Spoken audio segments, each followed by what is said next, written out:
Any surviving units? We need more time to rig the charges on the droid factory. You've got to push those clankers back!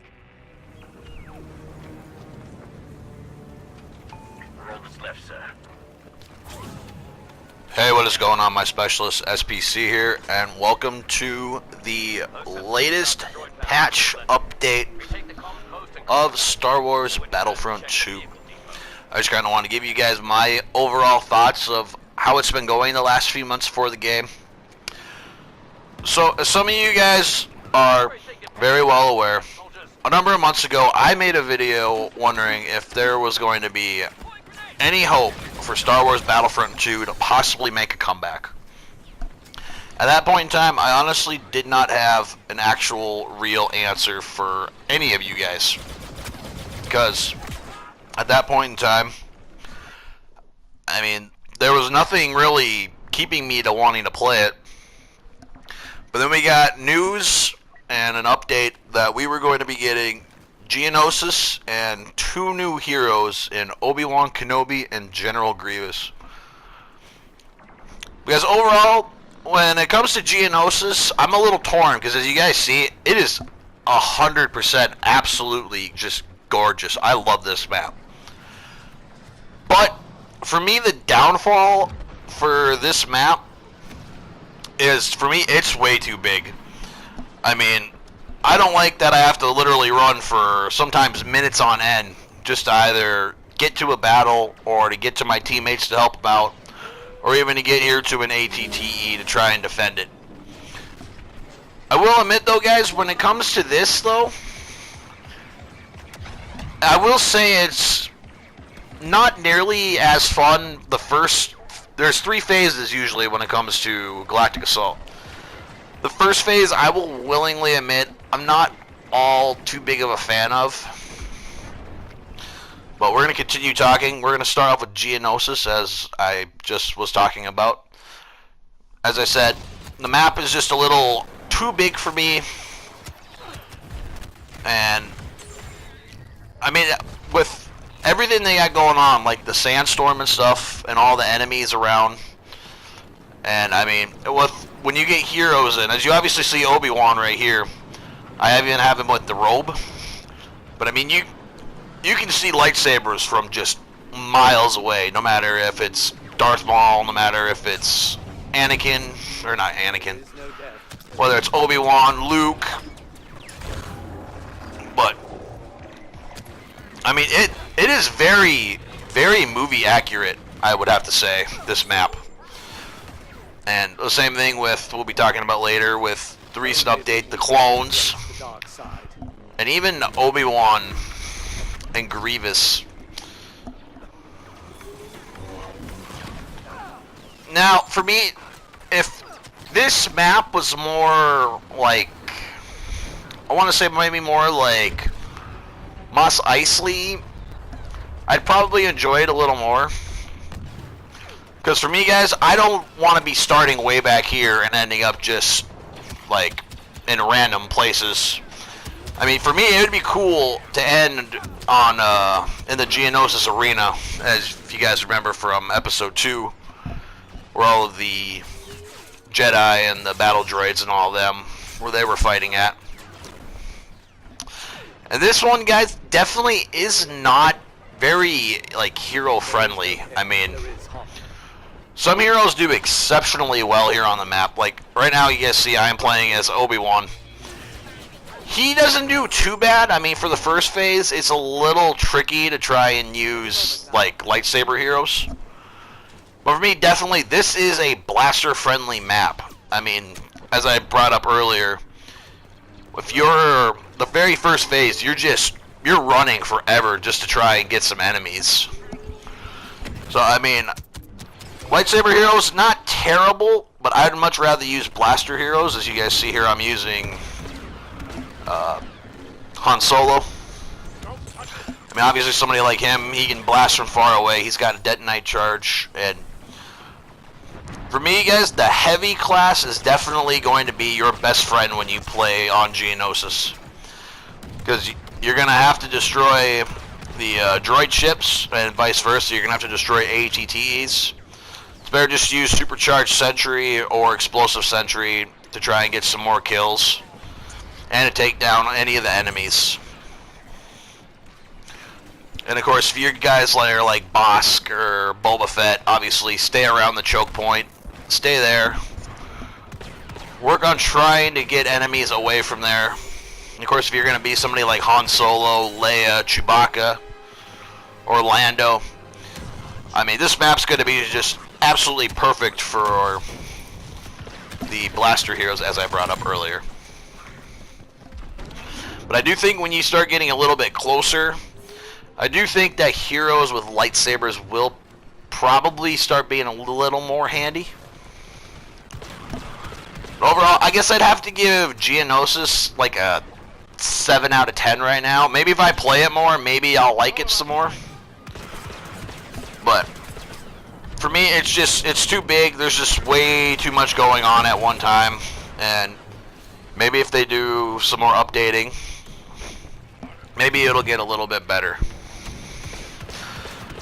So the next thing I want to bring up and talk about are the bark speeders and the stap speeders.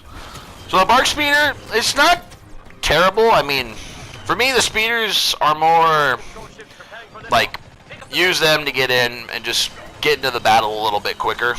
I mean, they only cost like 150 battle points if I remember right. So I guess for me, if you want to get into the battle a little sooner and you don't mind spending a couple of battle points, get on a bark speeder, get in there, get into the middle of the battle. And I don't know, as you guys see, at the end of the match, the big thing on it looks like the Death Star back there. Eventually you end up getting to shoot that down, and you'll end up winning. There goes one of the stap speeders for the Separatists. Now see guys, when it comes, as I brought up, I think phases 2 and 3 are going to be a little bit better for lightsaber heroes. So if you guys plan on wanting to use Obi-Wan or any of the lightsaber heroes, definitely wait until about the ending of here. And guys, we got new clone trooper skins as well. We have got Obi-Wan Kenobi's 212th Attack Battalion. Of course, if you guys don't know, that is Commander Cody's Legion of Clones. If you guys haven't watched the Clone Wars TV show, or even if you haven't seen Episode 3, you guys might not know who I'm talking about, but to me, guys, this is the most movie-accurate skin that we have gotten for any of the clone troopers. I mean, the 104th, that's more of the Clone Wars TV show. But movie-accurate, though, this is absolutely perfect. I have seen nothing wrong with this skin.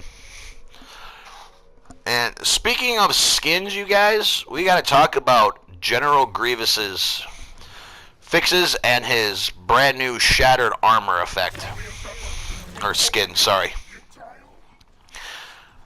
So, as we all know, General Grievous, when he came out, he has 2 skins. He has Jedi Hunter, which is just his standard and usual skin. And he's also got Battle Damage, where you see his face is just a little messed up. He's got some blaster bolts all around. Now guys, this is his brand new skin, Shattered Armor. It was made just specifically for Battlefront 2. Now, as awesome as it looks, I mean, the battle damage is perfect. If you guys even see, there's part of his cape they have, and it even shows his brain. That's insane how much detail and work they put into here. Me personally, I don't think it's worth the 80,000 credits that it costs. For me, I would spend maybe at most 40. So that'd be like his battle damage. I would have rather spent 20 on that. But I mean, he looks pretty scary. He actually looks like a zombie more to me with this. So that was General Grievous's new skin. Now, obviously, we all know, too, that General Grievous, when he came out last month, he was very buggy. Well, they have worked on the bugs for General Grievous. Because as you see there, his thrust surge usually never hit anybody. Now guys, you can even jump in the air and you can hit the thrust surge with people. His unrelenting advance, it does work a little bit better now for trying to deflect infantry heroes. So I mean, you got guys, you got Grievous, Geonosis for a good example. I have used Grievous on there. I got heavy troopers sitting there blasting me and assault players, and I'm sitting there using my unrelenting advance, and it's actually deflecting this time. So it is doing what it's supposed to do. I mean, it does still need a little bit of work because it's still not absolutely perfect. And of course, this Claw Rush is still as effective as ever. They're still going to be working on more bugs for General Grievous. But to me, guys, he's definitely been probably one of my favorite heroes to use as of late in Battlefront 2. And of course, guys, the man of the hour, we are going to talk about Obi-Wan Kenobi.